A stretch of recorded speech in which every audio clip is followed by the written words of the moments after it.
Have you just bought your Mercedes-Benz? Then you may have already connected your phone via Bluetooth, or maybe you're using Apple CarPlay, and then maybe you're playing music off your phone and gone for the next track button, and then realised, where is the next track button?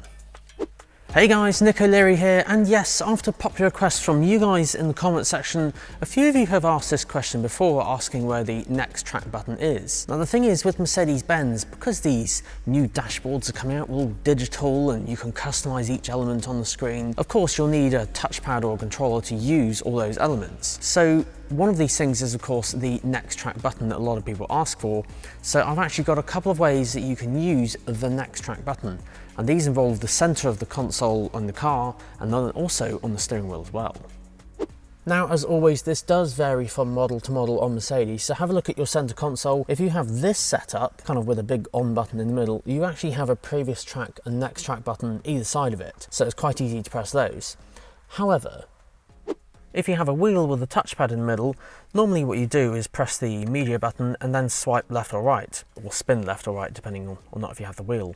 However, this might not be completely convenient because while you're doing that and getting the track right, you've come off the sat-nav screen and then potentially just missed your turn. So Mercedes-Benz have thought of this. There is a next track and previous track button built into the touchpad. And if you look really closely in between the back and home button or the back and star, depending on your model of Mercedes, have a look in the middle and there's a previous track and next track button built in right there. And the way this works is quite simple. Say you've got the sat-nav on the screen at the moment. If you press this button in, it will bring up a sub-menu from the bottom. And from here, you can swipe left or right to go through the track without losing the contents of the screen. Now, some touchpads can also do this as well, so you just have to try this. This one does work in all A classes, so this is the one I'm sat in at the moment. But just double check with your Mercedes, depending on not if it can do this. With the touchpad, you can literally just swipe at the very, very top. So literally just swipe left or right and it will go through the previous track or next track without even touching anything else. So the menu's even smaller. So that is kind of a replacement for the next track or previous track. Now the other way is of course by using the voice assistant. Now most cars do have voice assistants, so depending again on your model of Mercedes, you'll either need to have Command or MBUX. So sadly this won't work with any systems that have Garmin Map Pilot. But most of those do have that next track and previous track that I showed on the car earlier. So if you have Command, literally just press the voice button on the steering wheel and then just literally say next track or previous track.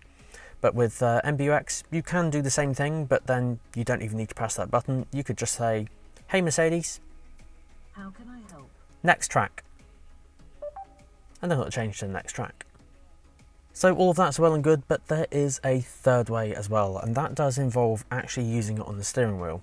So most people have that set up there where you have your miles an hour on the left, big digital speed in the middle, and then the revs on the right hand side. But of course on some models of Mercedes you can change all those contents. But on virtually every Mercedes I've ever seen, you can always put the media or radio in the middle. So you can put the media like that. And then quite simply, all you do is just swipe up or down on this touchpad to go forward a track or back a track like that.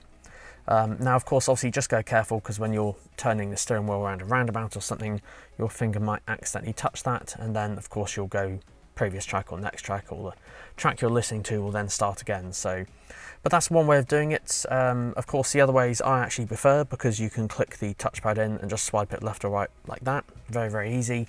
But you can do it on here as well, or you can use the voice assistant. So there's three ways of a next track in a Mercedes-Benz. And there we go then guys, that concludes this week's video on where is the next track button in a Mercedes-Benz.